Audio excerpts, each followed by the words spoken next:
I went to the rock to hide my face.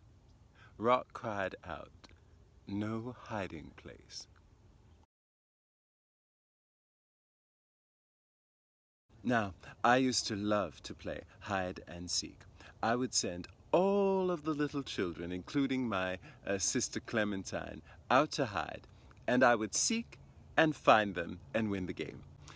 One day, my dear sweet friend and rival, Tamika, informed me that she was going to win the game that day, that she was going to hide, and I would be unable to find her before night fell, and it was time to go inside. I took the challenge. All of the other children hid, and I found them in quick measure and dispatched them back to grandmother's house for sweet tea and cookies. But Tamika, true to her word, stayed hidden. I bided my time. I searched everywhere. I looked behind the dumpsters and the mailboxes, and in the alleyway and behind the liquor store, and atop the roofs, and everywhere that we normally would hide, and I could not find her. And then I remembered that around that time, you see, I had adopted a hairstyle. I had brought to my neighborhood the fashion of wearing small braids with beads and shells and bits of gold and silver adorning them. It was quite beautiful, and I got many, many, many compliments.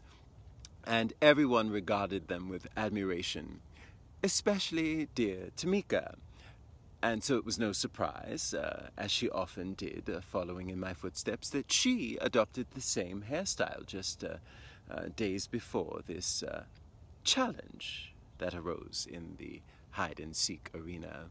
And so, as night fell, I took a spot behind a tree near home base, and I waited with utmost stillness, and as the streetlights slowly began to flicker on, little glints of gold and silver caught my eye. I took off for home base, and being that I was also the regional track champion, I made it there with seconds to spare to greet dear Tamika and inform her of her defeat. There was no hiding place for sweet Tamika, and there is no hiding place for us. There's no hiding place in 2018. If there's anything 2017 proved, it's that there are many things one would want to hide from. But we cannot hide. Hiding can take the form of passivity, of clinging to things that make you feel comfortable, of avoiding difficult conversations, of avoiding difficult news. We can also hide behind our certainties, hide behind the bulwarks of our identities, plural.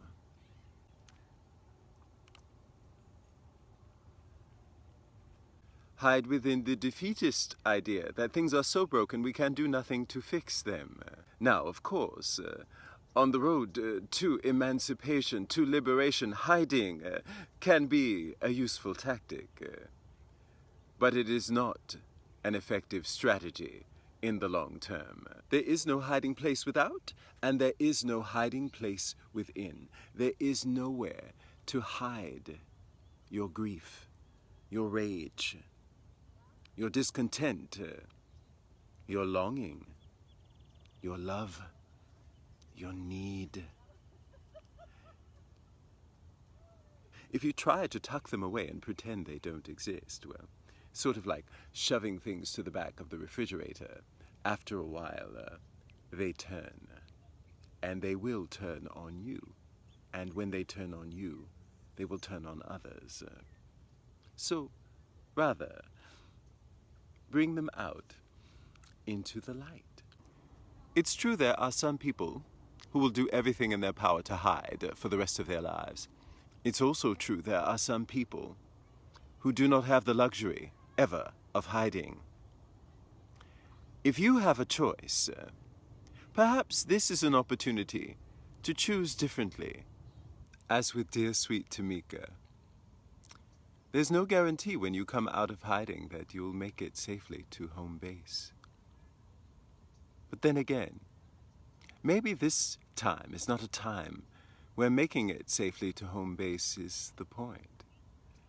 Maybe this is a time to run boldly in the light, in the spirit of emancipation and liberation, towards something new, towards something we can't yet see, and into the adventure, even the danger, of standing fully in the light.